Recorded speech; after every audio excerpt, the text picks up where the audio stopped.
नमस्ते, उम्मीद करते हैं कि आप लोग बहुत ही अच्छे होंगे। अगर आपका जो उम्र है ना 18 वर्ष से अधिक हो चुकी है और अभी तक आपने वोटर आईडी कार्ड नहीं बनवाया हुआ है तो बड़ी आसानी से घर बैठे वोटर आईडी कार्ड के लिए अप्लाई कर सकते हैं और अपना जो पीवीसी कार्ड है ना उसको बनवा सकते हैं। इस वीडियो में जो है पूरी प्रक्रिया बताएंगे। जो अभी जो है 2026 का न्यू प्रक्रिया चल रहा है जिसके माध्यम से कहीं ना कहीं वोटर आईडी कार्ड आपको बनानी है, अप्लाई करना है, तो इसी प्रोसेस को फॉलो करके जो आपको जो है अप्लाई करना पड़ेगा। इस वीडियो में बताएंगे कैसे अप्लाई करना है, लेकिन उससे पहले अभी तक आपने इस वीडियो को लाइक नहीं किया हुआ है तो वीडियो को लाइक कर दीजिएगा। हो सके तो प्लीज़ वीडियो को शेयर कर दीजिएगा। सबसे पहले क्या करना है कि आपको जो है voters.eci.gov.in का ऑफिशियल पोर्टल पे आना है। आप चाहें तो शिक्षाबिंदु.com सर्च करके यहाँ भी आपको जो है लिंक यहाँ पे देखने को मिल जाएगा। आप सर्च करेंगे यहाँ पे वोटर, ठीक है। कई बार लिंक नहीं मिलता है, उस कंडीशन में आपको बता देते हैं, या फिर डिस्क्रिप्शन बॉक्स में लिंक दे दिया हुआ है जहाँ से क्लिक करके voter ID card apply online वाला जो है बटन देखने को मिलेगा, जिसको ओपन करके यहाँ पे लिंक आपको देखने को मिल जाएगा नीचे जाने के बाद। तो यहाँ से भी इस पोर्टल पे आ सकते हैं, कोई भी समस्या नहीं है। तो लिंक डिस्क्रिप्शन बॉक्स में है, चेक कर लीजिएगा। यहाँ पे आने के बाद सबसे पहले जो है साइन अप के बटन पर क्लिक करके आपको जो है साइन अप करना होता है, क्योंकि अप्लाई करने के लिए साइन अप जरूरी है। यहाँ पे अपना एक मोबाइल नंबर, ईमेल आईडी है तो ईमेल आईडी भी डाल सकते हैं। कैप्चा को डालकर कंटिन्यू के बटन पर क्लिक करेंगे तो नाम, अपना एक पासवर्ड डालना होगा आपको, और अपना जो रजिस्ट्रेशन है ना ओटीपी के थ्रू यहाँ पे कर लेना है। आपके नंबर पे मेल आईडी अपने दिया हुआ है तो वहाँ भी ओटीपी जाएगा। ओटीपी के थ्रू यहाँ पे अपना जो भी रजिस्ट्रेशन है ना उसको कंप्लीट कर लेना है, ठीक है। अब जैसे ही कंप्लीट कर लेंगे तो अब यहाँ पे क्या है ना कि आपको जो है लॉगिन करना होता है। तो जो भी आपने रजिस्ट्रेशन करते समय मोबाइल नंबर दिया हुआ है उसको यहाँ पे डालकर कैप्चा को फिल करेंगे। रिक्वेस्ट ओटीपी के बटन पर क्लिक करेंगे तो आपके नंबर पे एक ओटीपी जाएगा। ओटीपी डालकर वेरीफाई एंड लॉगिन के बटन पे क्लिक करेंगे तो आप यहाँ पे लॉगिन हो जाते हैं, ठीक है। जैसे ही लॉगिन हो जाएंगे तो आपके सामने जो है कुछ इस तरह से इंटरफेस आपको देखने को मिलेगा। यहाँ पे देखिए वोटर आईडी कार्ड बनाने के लिए, यानी कि वोटर लिस्ट में नाम जोड़ने के लिए सबसे पहले जो है फॉर्म 6 यहाँ पे भरना होता है। तो फिल फॉर्म 6 का बटन आपको देखने को मिलेगा। जैसे ही क्लिक करेंगे तो आपके सामने जो है फॉर्म 6 यहाँ पे भरने का बटन देखने को मिलेगा, जहाँ पे जो भी आपसे जानकारी मांगी जाएगी वो जानकारी आपको स्टेप बाय स्टेप भरना है।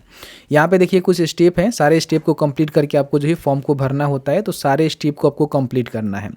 सबसे पहले अपना स्टेट बतानी है कि आप जो है कौन से स्टेट से आते हैं, ठीक है। उसके बाद यहाँ पे क्या करेंगे कि अपना जो भी डिस्ट्रिक्ट है उसको बताएंगे कि आप जो है कौन से डिस्ट्रिक्ट के अंतर्गत आते हैं। फिर अपना विधानसभा को सिलेक्शन करना होगा, जिस विधानसभा में अपना नाम को जोड़ना चाहते हैं। यहाँ पे गलती नहीं करना है, सबसे पहले पता कर लेना है कि आप जो है कौन से विधानसभा के अंतर्गत आते हैं तो ही अप्लाई करना है।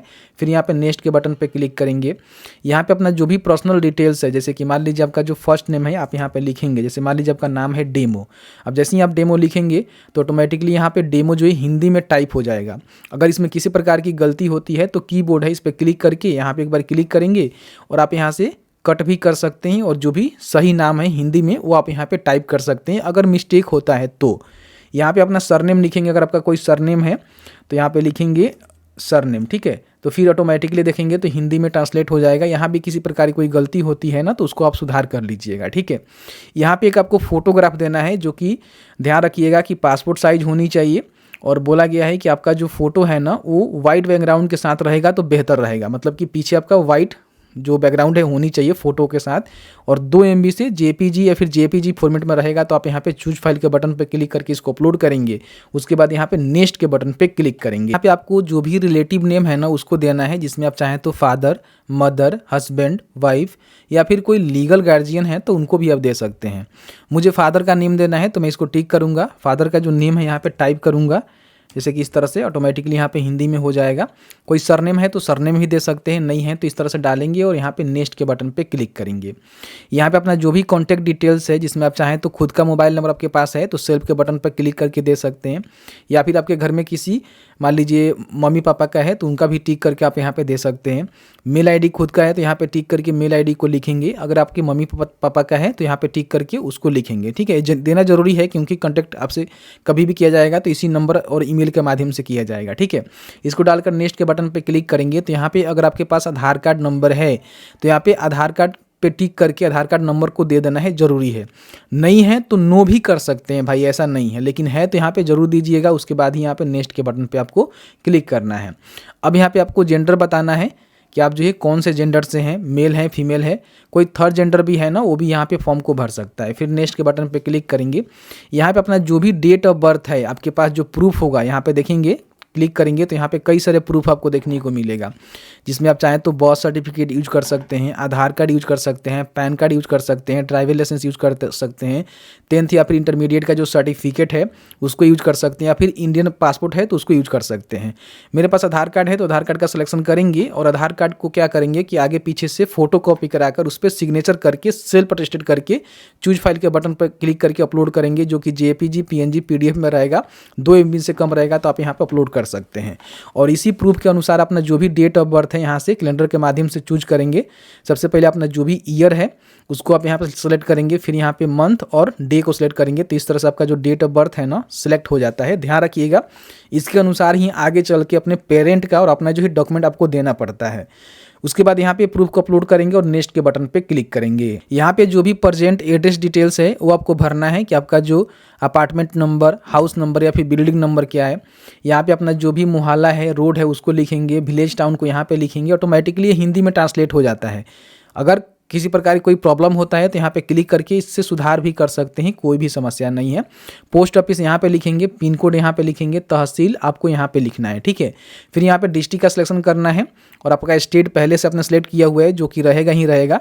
अब इसके लिए भी एक डॉक्यूमेंट आपको देना होगा। डॉक्यूमेंट का लिस्ट यहाँ पे आपको देखने को मिलेगा, जिसमें गैस, बिजली या फिर आपके पास पानी का बिल है तो वो आप यूज कर सकते हैं। आधार कार्ड है, पासबुक है, इंडियन पासपोर्ट है, या फिर आपके पास कोई ज़मीन का पेपर है, रजिस्ट्री डीड है, वो आप यहाँ पे दे सकते हैं। तो मेरे पास आधार कार्ड है तो इसका मैं सिलेक्शन करके यहाँ पे आधार कार्ड का जो आगे पीछे का फोटो कॉपी है कराकर उस पर सिग्नेचर करके 2 MB में जेपीजी, पीएनजी, पीडीएफ में अपलोड कर दूंगा, ठीक है। तो इस तरह से अपलोड करना है। फिर यहाँ पे नेक्स्ट के बटन पे क्लिक करना है। यहाँ पे अगर मान लीजिए जिनका फॉर्म भर रहे हैं वो विकलांग है तो उनका बता सकते हैं कि लोकोमोटिव है, विजुअल है, डीप एंड डंप है या फिर अदर है, उसका परसेंटेज बताएंगे। और उनके पास सर्टिफिकेट है तो यस करके सर्टिफिकेट भी यहाँ पे अपलोड करेंगे, लेकिन नहीं है तो इसको छोड़ सकते हैं, कोई भी प्रॉब्लम नहीं है, नेक्स्ट कर दीजिएगा।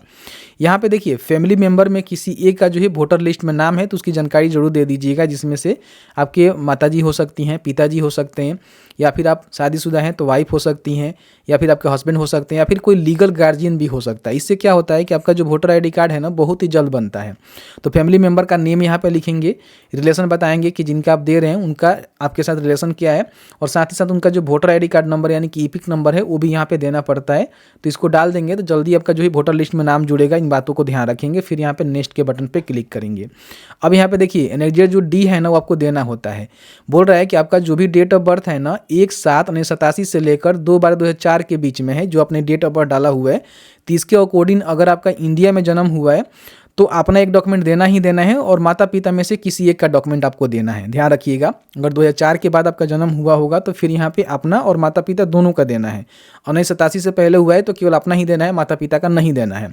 और 1987 से लेकर 2004 के बीच में हुआ है तो अपना और अपने माता पिता में किसी एक का डॉक्यूमेंट आपको देना पड़ता है, जो कि नए नियम के अनुसार, ठीक है। अगर मान लीजिए आपका इंडिया से बाहर जन्म हुआ है तो यहाँ पे टिक करके वहाँ का जो भी प्रूफ है आपको देना पड़ेगा, बट ऐसा कुछ कंडीशन आता नहीं है। अगर आता है तो इसको सेलेक्ट करके यहाँ पे डॉक्यूमेंट आपको अपलोड करना पड़ेगा। लेकिन मेरा मान लीजिए इंडिया में जन्म हुआ है तो सबसे पहले तो अपना एक डॉक्यूमेंट देंगे, जिसमें से बहुत सारे डॉक्यूमेंट है। इसमें आधार कार्ड भी है, आधार कार्ड का सिलेक्शन करके फोटो कॉपी कराकर यहाँ पे आगे पीछे का अपलोड कर देंगे, जो कि अगर मान लीजिए पीडीएफ में रहेगा तो 3 MB और पीएनजी में रहेगा 2 MB, जेपीजी में रहेगा तो 2 MB में आपको इसको अपलोड करना है। अब इसमें से देखिए फादर या फिर मदर का भी आपको एक डॉक्यूमेंट देना पड़ता है, जिसमें आप चाहें तो जो 3 का जो वोटर लिस्ट है वो दे सकते हैं, या फिर इसमें भी आधार कार्ड आपको देखने को मिल जाएगा तो आधार कार्ड ही आप दे सकते हैं। माता पिता में किसी एक का देना पड़ेगा, इस जरूरी है, ठीक है। यहाँ पे डॉक्यूमेंट को अपलोड करेंगे, साइज आपका वही रहेगा, ठीक है। बाकी यहाँ पे देखिए इस प्रकार के सिटीजनशिप आपके पास है तो बता सकते हैं, नहीं तो इसको छोड़ सकते हैं, कोई प्रॉब्लम नहीं है। यहाँ पे एगो 50 से लेकर जो है 200 KB के बीच में फोटो, मतलब जो आपका सिग्नेचर का होता है ना उसका क्लिक करना है। मतलब सिग्नेचर करके अगर आप सिग्नेचर नहीं करते हैं तो थंब इंप्रेशन भी देकर उसका फोटो क्लिक करके यहाँ पे चूज फाइल के बटन पर क्लिक करके आपको अपलोड कर देना है। ये भी जरूरी है, इन बातों का ध्यान रखिएगा, ठीक है, क्योंकि देना पड़ता है। उसके बाद नेक्स्ट के बटन पर क्लिक करेंगे। जैसे ही नेक्स्ट करेंगे तो आपके सामने डिक्लेरेशन यहाँ पे देखने को मिलेगा, जहाँ पे अपने विलेज टाउन को लिखेंगे जहाँ से आप फॉर्म को भर रहे हैं। यहाँ पे स्टेट बताएंगे बिहार, और अपना डिस्ट्रिक्ट बताएंगे कि आप कौन से डिस्ट्रिक्ट के अंतर्गत आते हैं।